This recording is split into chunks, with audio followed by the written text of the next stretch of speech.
Pensei, estou olhando para um criminoso nazista. Isso é incrível. Pribek foi um dos mais importantes oficiais da Gestapo em Roma durante a guerra. Em todos os relatórios, demonstrava brutalidade e eficiência. Ele está entre os piores criminosos nazistas. O que senti na frente daquele homem foi ódio. Estávamos esperando encontrar alguns nazistas em uma cidade nos Andes. Entrevistei muita gente que cometeu crimes e geralmente eles fogem quando vem alguém como eu.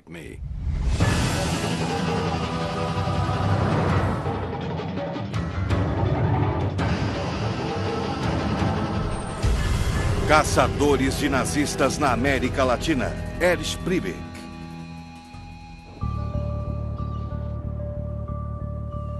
Buenos Aires, Argentina, 1994. Argentina. Por meio século, um porto seguro para criminosos de guerra nazistas. Agora, em uma mudança histórica, o governo abriu seus arquivos pós-guerra para o mundo.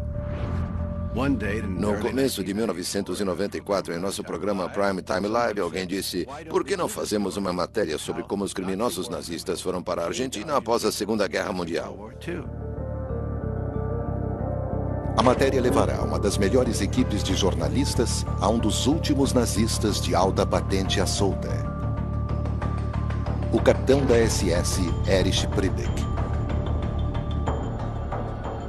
Com a maior liberalização do governo argentino, os velhos dias da junta eram passado. Novos arquivos estavam surgindo, sugerindo que muitos nazistas teriam ido para a América do Sul, para a Argentina. As histórias que surgiram na época diziam que o governo argentino estava escondendo alguma coisa. E pensei, então posso ir lá e encontrar um nazista ainda vivo. Quem sabe? 15 de março de 1994. O produtor do ABC News, Harry Philip, é destacado para a história. Fui para Buenos Aires para ver os arquivos. Passei horas e horas sozinho, lendo aqueles arquivos. E com certeza, achei muitos nazistas que sabíamos que tinham ido para a Argentina. Entre eles, Adolf Eichmann e Joseph Mengele. A próxima tarefa era determinar se ainda havia algum criminoso de guerra cujo nome eu não conhecia que poderia ainda estar nos arquivos. Sabíamos pelo centro Simon Wiesenthal que havia um homem na Argentina que havia mudado o nome para Juan Mahler. Tínhamos fortes suspeitas de que era um nazista chamado Reinhard Kops. Sabíamos ser um nazista pois havia registros dele. Tudo o que precisávamos fazer era confirmar que Juan Mahler era Reinhard Kops. E graças ao centro Simon Wiesenthal, sabíamos que o tal Juan Mahler vivia em Bariloche, vivendo escondido no meio dos Andes em uma pequena vila alemã.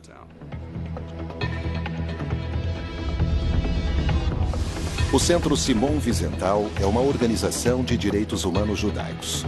O que nem eles nem a ABC sabiam é que Reinhard Kops, ou Juan Mahler, os levaria a um peixe muito maior. Os levaria ao segundo homem da Gestapo em Roma, Erich Pribek. 20 de março de 1994. Trabalhei com uma mulher em Buenos Aires chamada Dalila Herbst. Eu a contratei como tradutor e assistente e também para fazer a pesquisa comigo. Começamos então a fazer perguntas. Harry me chamou para ir a Bariloche com ele para falar com um homem chamado Juan Mahler. Sabíamos que Kops estava em Bariloche e também sabíamos que Bariloche era um porto seguro para imigrantes alemães. Eles haviam até construído uma vila alemã nos Andes. Bariloche era basicamente um resort austríaco-alemão alpino na Argentina. Para muitos alemães e austríacos, aquela cidade era igualzinha à pátria. Havia lagos, montanhas e muitos alemães, e muitos deles eram nazistas. Reinhard Kops e vários outros homens da SS vieram para Bariloche. Aqueles alemães e austríacos sentiam como se estivessem na Bavária ou nos Alpes.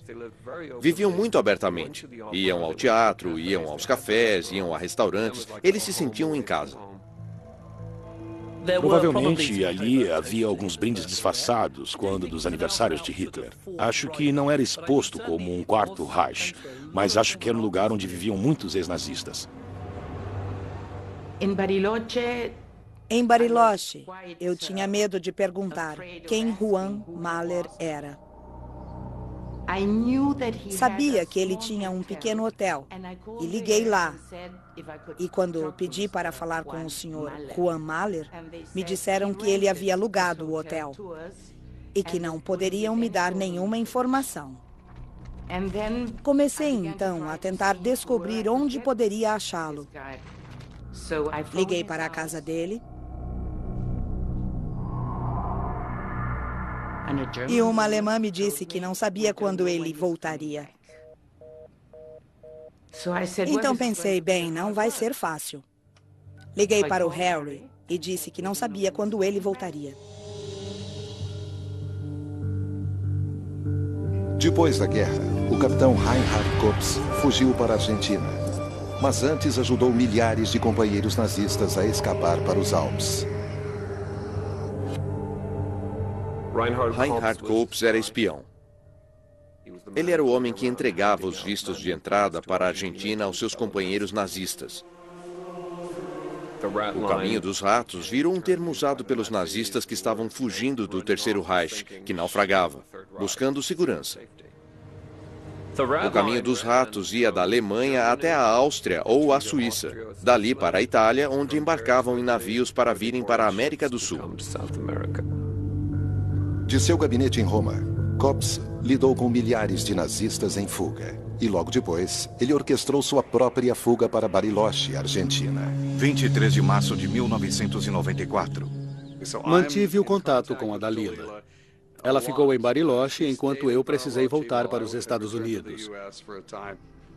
Lembrei de pedir a Dalila que verificasse os nomes o tempo todo, com a comunidade local, essas coisas.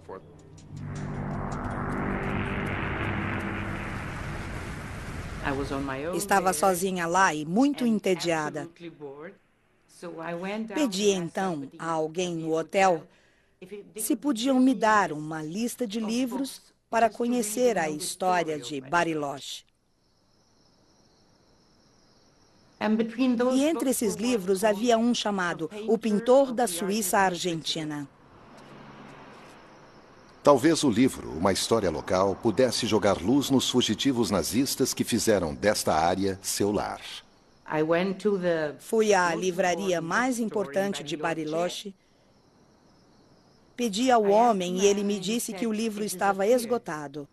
Fui a diversas livrarias naquela noite e era exatamente a mesma resposta. 24 de março de 1994. A manhã seguinte amanheceu linda. Resolvi caminhar e encontrei um pequeno quiosque.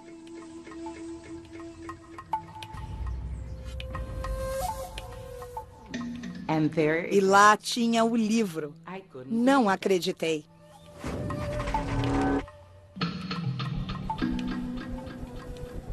Encontrei no começo a história de Kops.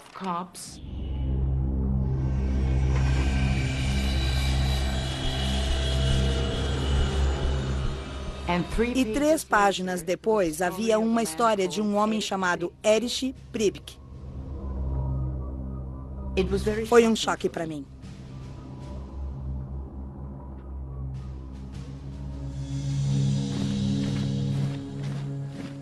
Priebke havia sido um dos oficiais mais importantes da Gestapo em Roma durante a guerra.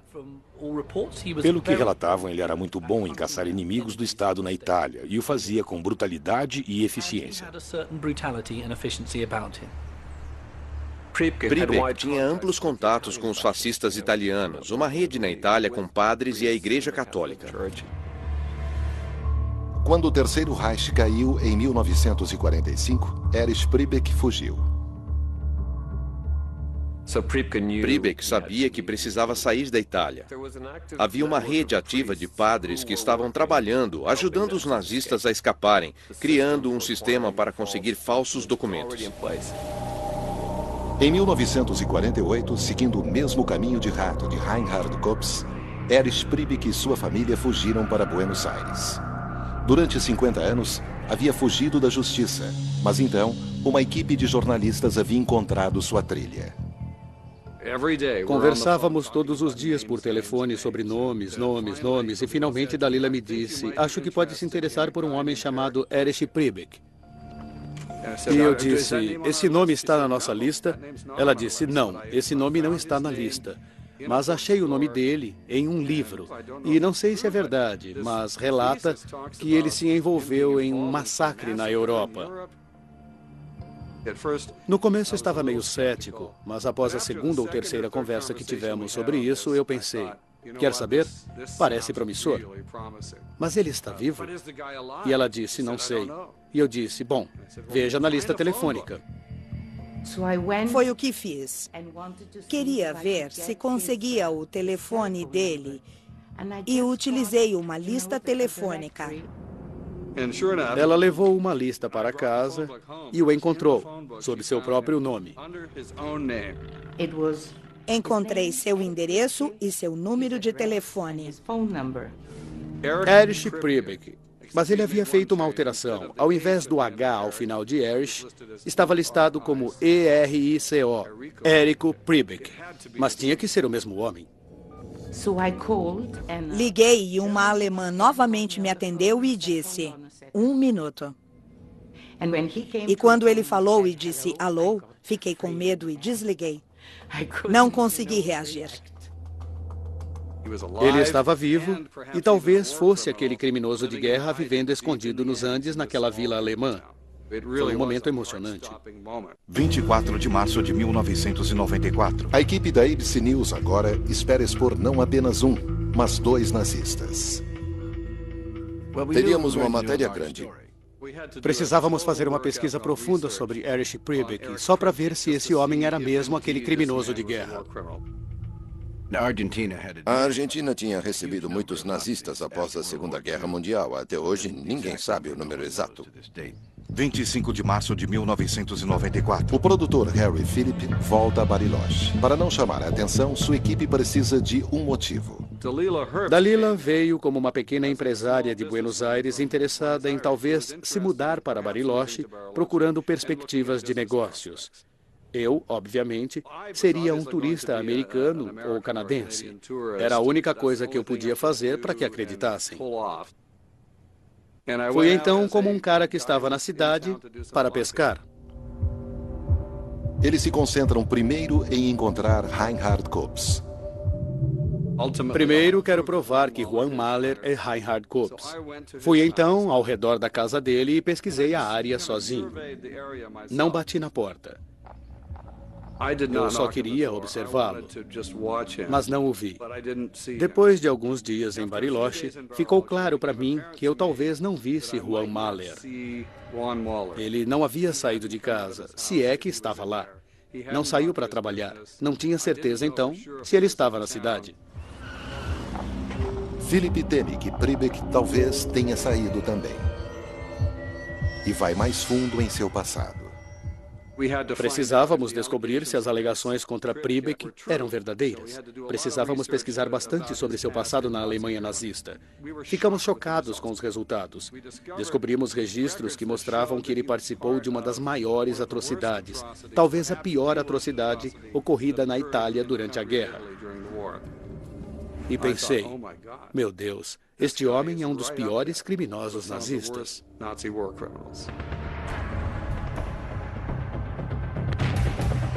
Em 1944, Priebig era o segundo homem no comando da Gestapo em Roma.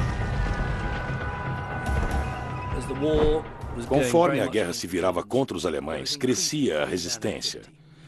E um dia, na primavera de 44, 33 soldados alemães foram mortos por uma bomba da resistência.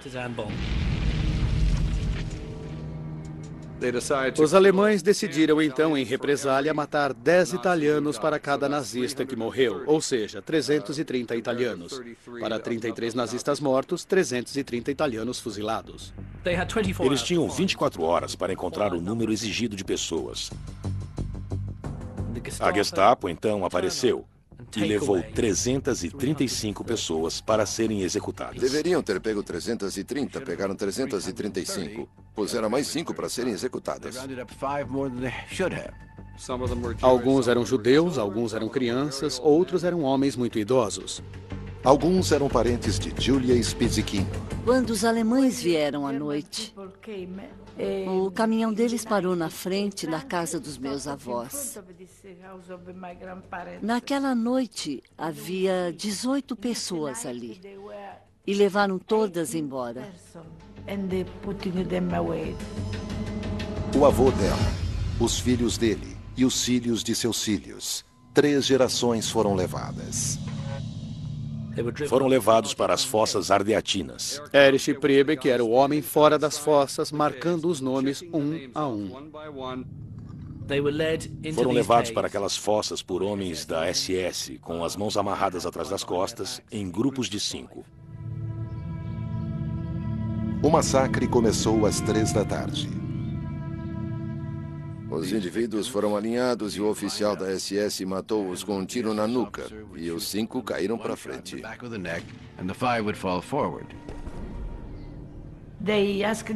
Pediram que eles se ajoelhassem e abaixassem a cabeça. E os mataram com um tiro.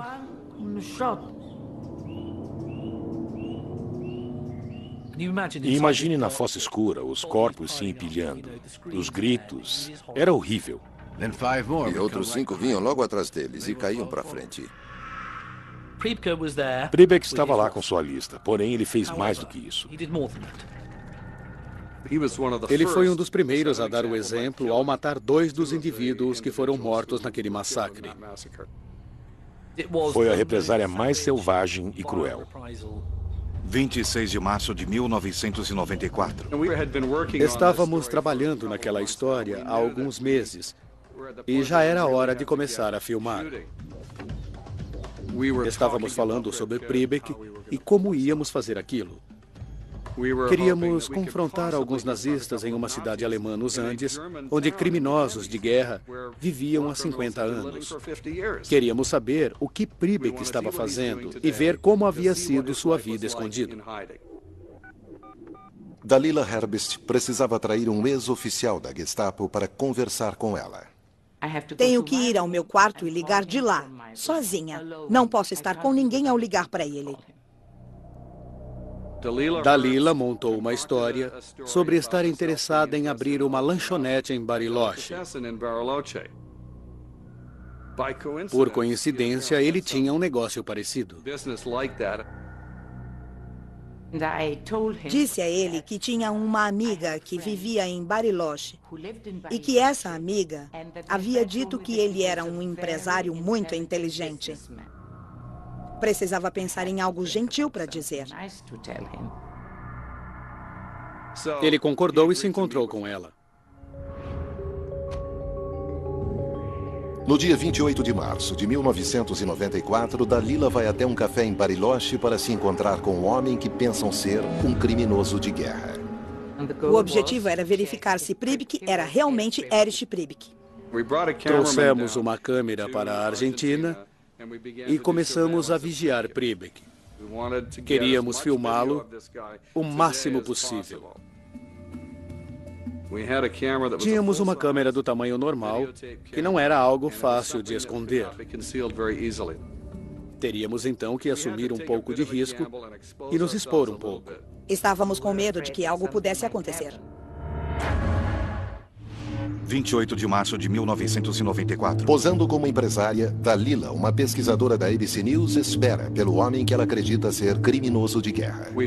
Encontramos um local no centro de Bariloche, em frente ao restaurante em que Dalila havia marcado um encontro com Priebeck.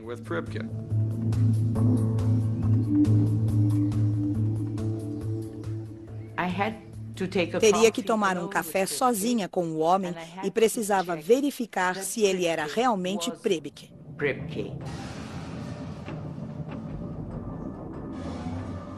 Ela estava se apresentando como uma possível investidora em Bariloche.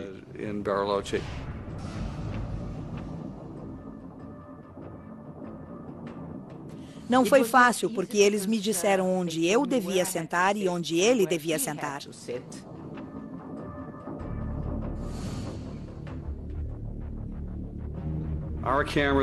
Nossas câmeras estavam em frente, estávamos em uma escadaria, num andar acima da rua. Fiquei preocupado que ele pudesse nos ver.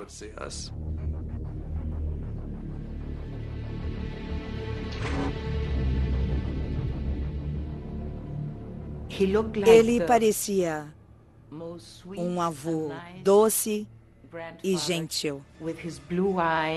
Tinha os olhos azuis e o olhar inocente. Comecei então a falar sobre a guerra e eu disse, meu avô nasceu em Berlim. E o rosto dele mudou. Berlim, ele disse, também nasci em Berlim. Eu disse, mas que coincidência. E aí eu perguntei, o senhor precisou matar alguém na guerra? E ele disse, não, eu era um oficial da embaixada alemã em Roma. Minha xícara de café estava pingando. Foi terrível. Sou judia argentina. E o que eu senti na frente daquele homem foi ódio.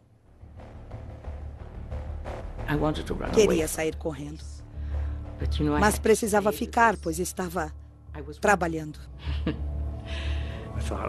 Pensei, estou olhando para um criminoso de guerra nazista. Isso é incrível. Esse homem está escondido e está em liberdade há 50 anos depois de matar 335 civis inocentes em Roma.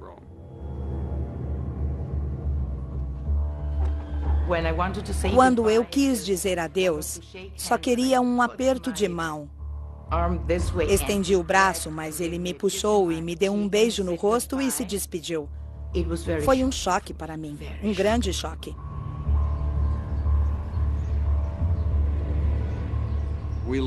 Soubemos sobre seu envolvimento com a escola alemã local onde ele vivia, soubemos dos horários em que ele ia aos lugares. Informações estratégicas muito importantes para nós. Ele até mostrou ser pontual, saía da escola exatamente ao meio-dia e ia almoçar em casa.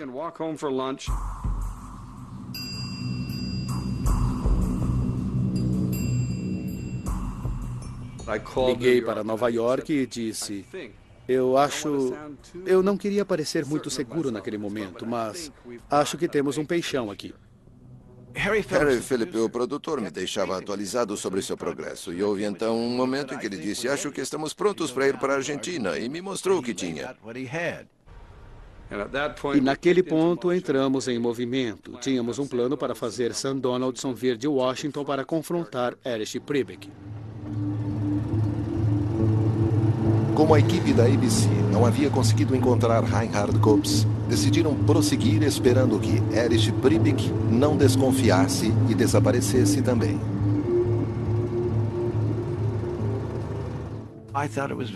Achei importante levar Priebig à justiça e contar a história daquele nazista em particular e o que ele havia feito. Sam Donaldson era o apresentador de um programa de final de semana em Washington. Tínhamos apenas alguns dias durante a semana onde podíamos tê-lo em Bariloche ou na Argentina. Tínhamos então que trazê-lo a Bariloche em um jato particular. E foi um daqueles raros momentos em que usei o meu cartão de crédito para gastar $10.000 por um jato particular para vir para os Andes. 4 de abril de 1994. Demonstrava que estávamos ansiosos por aquela história. Sentíamos que estávamos prestes a tocar em algo que poderia ser muito grande. Uma noite fomos para Bariloche e ficamos em um hotel na periferia da cidade. Instruímos os pilotos do jato a passarem despercebidos. Eu disse, desapareçam 24 horas, voltem amanhã e nos encontrem às 3 da tarde, quando acho que já teremos terminado e precisamos tirar Sam Donaldson daqui. Harry Philip tinha conseguido uma van para nos levar a esse hotel num lago. Ficamos lá até a manhã seguinte, quando saímos para encontrar os 2 alemães.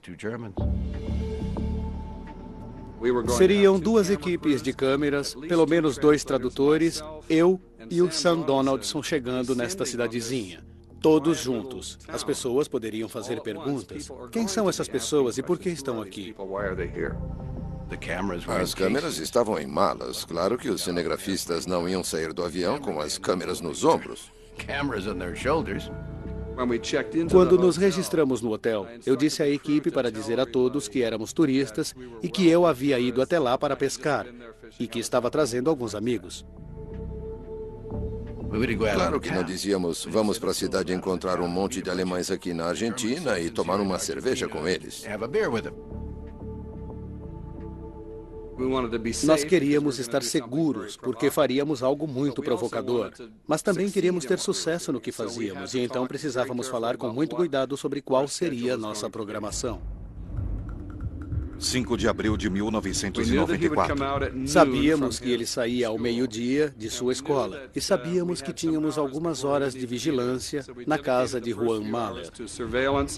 Mesmo que não o tenhamos visto, achamos que seria melhor passar pelo menos 3 ou 4 horas com Sam, caso Juan chegasse. E na manhã seguinte, primeiro saímos para tentar encontrar Juan Mahler. Foi um tiro no escuro. Às 7 da manhã, estávamos na rua em frente à casa de Juan Mahler. Não podíamos colocar uma câmera diretamente em frente da casa sem dar na vista. Então, colocamos câmeras em vans. Eu estava com cara de sono, tinha dormido pouco, e Dalila estava exausta. Sam Donaldson, por sorte, estava descansando, e nossos cinegrafistas estavam ligados, prontos para qualquer coisa. Estava quase dizendo que talvez não íamos conseguir nada quando os portões abriram na frente da casa. E de lá saiu Juan Mahler. É a primeira vez que qualquer pessoa da equipe viu o ex-oficial da SS. E o encontramos onde achamos que o encontraríamos. Imediatamente eu soube que era ele, na primeira vez que o vi. Gritei para todo mundo: "Lá está ele, parado na rua." E de repente chegou um táxi. Ele entrou e o táxi saiu antes que pudéssemos fazer qualquer coisa. Então gritei pelo walkie-talkie: "Sam, ele está indo em sua direção." E fomos atrás do táxi dele. Eu estava com medo porque eu havia perdido de vista. Estávamos muito para trás. Estávamos em pânico.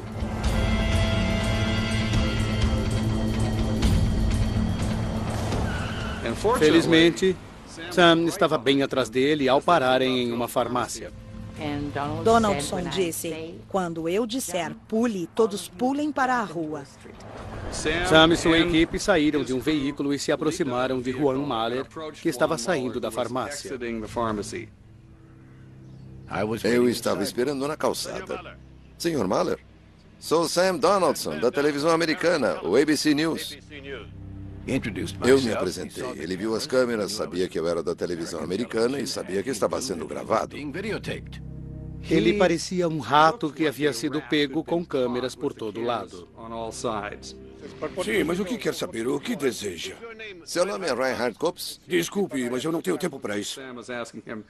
Sam estava perguntando: "O senhor também é Reinhard Kops?" E Juan Mahler disse: "Não, não sou." Então Harry Philip pegou uma foto em que é possível ver Kops vestido como nazista. Esta não é uma foto de sua filiação ao partido nazista? Não, eu nunca fui membro de um partido. Continuei pressionando. Tinha a foto dele e tinha outras marcas identificadoras dele, como Reinhard Kops, que diziam ser a mesma pessoa. O senhor é Reinhard Kops? Não. Não? Eu fui em 52. A embaixada alemã daqui me deu o nome. O nome de? Mahler. Mahler? E qual era o seu nome antes de Mahler? Kops. Kops. Seu nome é Kops? Sim, não. Era. Conseguimos que ele admitisse que era Reinhard Kops. Em segundo lugar, Sam agora tinha que perguntar: "O senhor ajudou nazistas a saírem de Roma?" Queria saber o que ele tinha feito. Já ouviu falar do Caminho dos Ratos? Algo chamado Caminho dos Ratos? Não. E depois de algumas perguntas, ele também admitiu aquilo. Agora eu sei que era algo assim, mas naquela época eu não sabia. Acho que ele deve ter pensado, preciso desviar esse interesse de mim. O que ele disse então em seguida foi um choque. Eu não estive na Iugoslávia na SS. Emboscado na rua pelo ABC News, o ex-oficial da SS, Reinhard Kops, está ficando desesperado. Há muita gente aqui que ainda é nazista. Muita mesmo. E quem são? Ele me tirou da rua como se fosse sussurrar, mas eu ainda estava com o microfone. Pensei, não sei o que ele vai dizer, mas será muito interessante. E ele sussurrou no ouvido de Sun.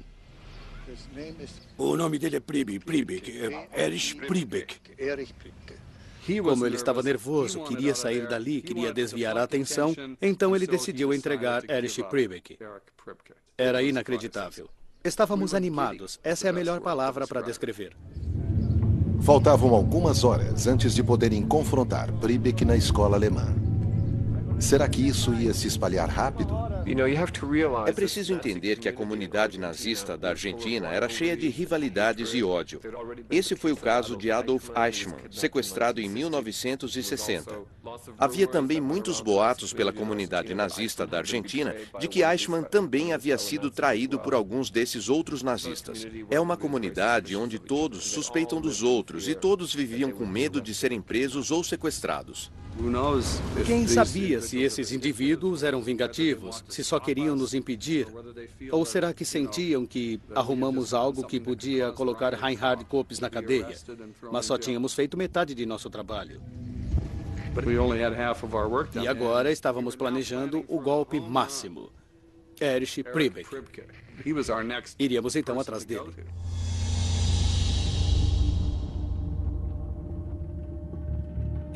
O massacre das Fossas Ardeatinas é um evento muito importante no cenário histórico e cultural da Itália. Para esconder seus crimes, os nazistas usaram explosivos para selar as fossas e enterrar suas vítimas. Foi apenas após a liberação de Roma que o verdadeiro horror do massacre veio à luz. As fossas foram abertas naquele ano e houve uma série de fotografias explícitas e muitos testemunhos dos arqueólogos e cientistas que estavam lá para ajudar a desenterrar. É totalmente emblemática da brutalidade nazista. Em junho de 1944, os aliados entraram em Roma. Priebig voou para o norte, nos Alpes italianos. Um dia bateram a porta e eram os americanos que vieram prendê-lo. Priebig admitiu sua participação no massacre das Fossas Ardeatinas. Ele achou que era um ato de guerra legítimo. Disse que estava seguindo ordens, que era uma represália. Priebig passou então 20 meses em uma série de campos de prisioneiros de guerra. Após um período, ele decidiu fugir e, uma noite, ele decidiu de que jeito. Era pela parte mais fraca do acampamento, o arame. Ele conseguiu cortar e sair dali com 2 cúmplices. Priebig sabia que não podia continuar fugindo para sempre. E o melhor jeito, então, de garantir um futuro melhor para ele e sua família era emigrar. 5 de abril de 1994, 11h55 da manhã. Mas agora, o futuro de Priebig não está seguro. 4 horas depois de confrontar Reinhard Kops, a equipe do ABC News fica na saída da escola administrada pelo ex-capitão da Gestapo. Dalila fizera um bom trabalho em nos contar sobre os movimentos diários dele. A rotina dele era tão metódica que se podia acertar seu relógio por ela. Sabíamos que ele estava na escola Primo Capraro. Ele deveria estar lá de manhã, ajudando as crianças, ajudando na classe. Dalila foi taxativa, disse que ele sairia daquele prédio exatamente ao 12:01. Ele vai ser pontual. Tínhamos uma van com uma câmera em cada esquina, tínhamos 4 walkie-talkies e estávamos todos em contato. Mas por alguma razão, o carro de Priebig estava estacionado na frente da escola. E então sabíamos que talvez ele entraria no carro e iria para algum lugar, ou seja, teríamos apenas uma pequena janela de oportunidade para pegá-lo. Não estávamos prontos para o fato do carro dele estar em frente à escola. A tensão havia aumentado. E aí, precisamente 1 minuto após o meio-dia, ele sai da escola. He steps out of the school. Vai, vai! Todos nós corremos para ele com medo que ele entrasse no carro e fosse embora.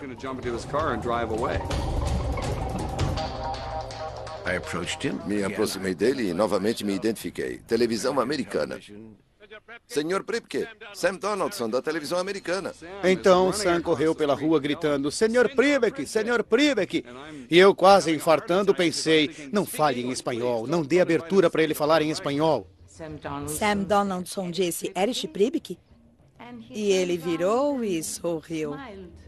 Senhor Pripke. Sim? Podemos conversar sobre o que fez durante a Segunda Guerra? Eu não fazia ideia do que ele diria. Finalmente, o âncora do ABC News, Sam Donaldson, está frente a frente com o criminoso de guerra fugitivo Erich Pripke. Entrevistei muita gente que cometeu crimes e geralmente eles fogem quando vem alguém como eu. Ele claramente não se intimidou com nossa presença.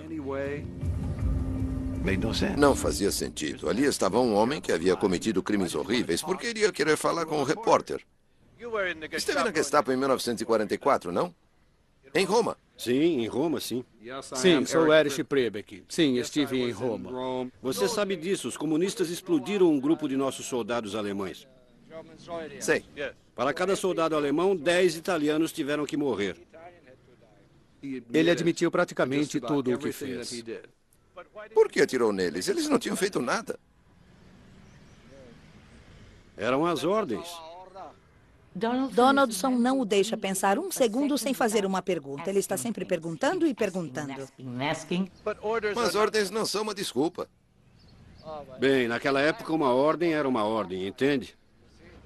Ele ficou agitado. Disse, não queríamos fazer. Eu não queria fazer, mas tive que fazer. Só estava então seguindo ordens. Sim, claro, sim. Mas eu não atirei em ninguém. Ele negou ter atirado em alguém pessoalmente. Mas tínhamos documentos de um prisioneiro britânico de campo de guerra para quem ele admitiu ter atirado em 2 pessoas.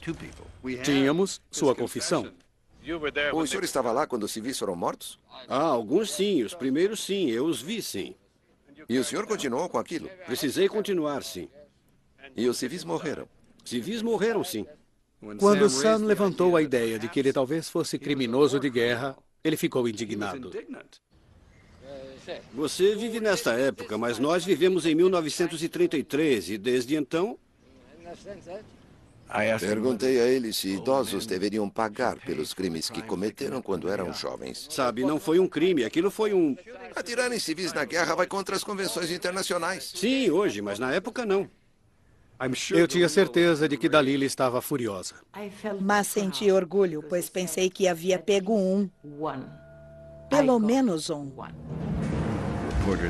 Repórteres não devem adotar o lado emocional na matéria. Tentamos obter os fatos de tudo, mas dessa vez eu me emocionei.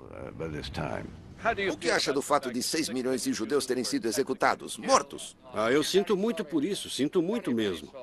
Mas o senhor ajudou. Muitos jovens fazem coisas e quando ficam velhos como eu agora se arrependem muito. Finalmente eu disse a ele, muita gente acha que o senhor deveria ser executado por seus crimes. E nesse momento dava para sentir que algo passou pela cabeça dele, sabe? Tipo, será que é uma boa ideia conversar com este idiota? O senhor veio para cima de mim, não foi gentil de sua parte. O senhor não é um cavalheiro. E então ele bateu a porta e foi embora.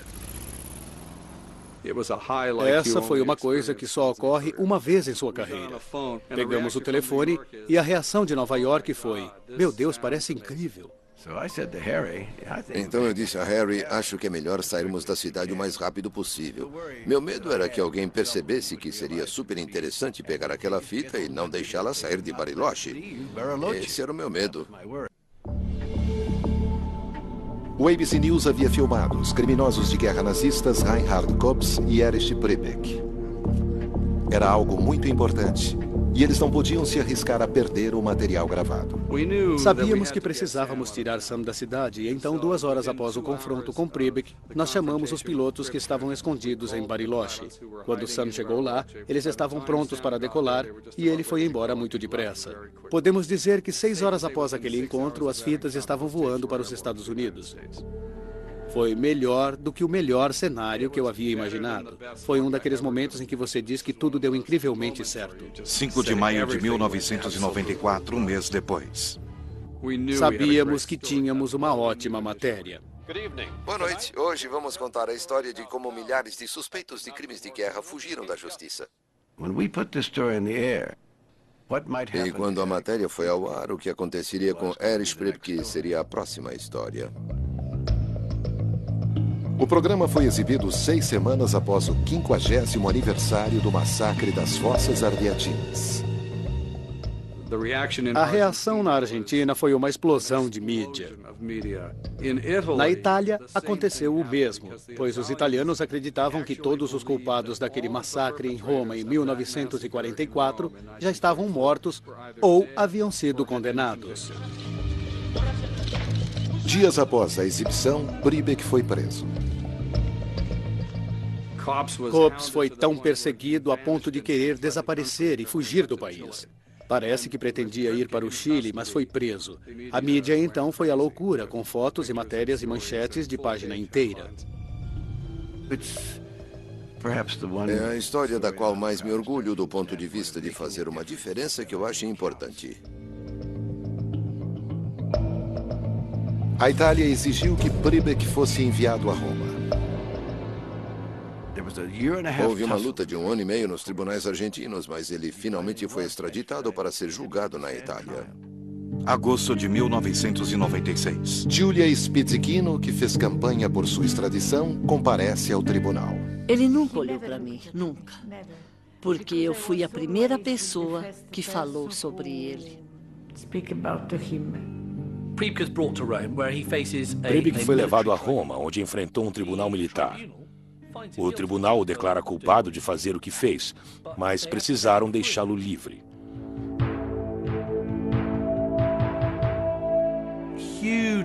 Houve muita indignação por ele ter saído livre. Houve quase um tumulto fora do tribunal e ele é imediatamente preso novamente. Ele recorreu ao veredito 2 vezes e foi finalmente condenado à prisão perpétua. Quando alguém está acima de uma certa idade na Itália, não pode ser mandado para a prisão. Ele está cumprindo sua pena, então, em um apartamento no centro de Roma.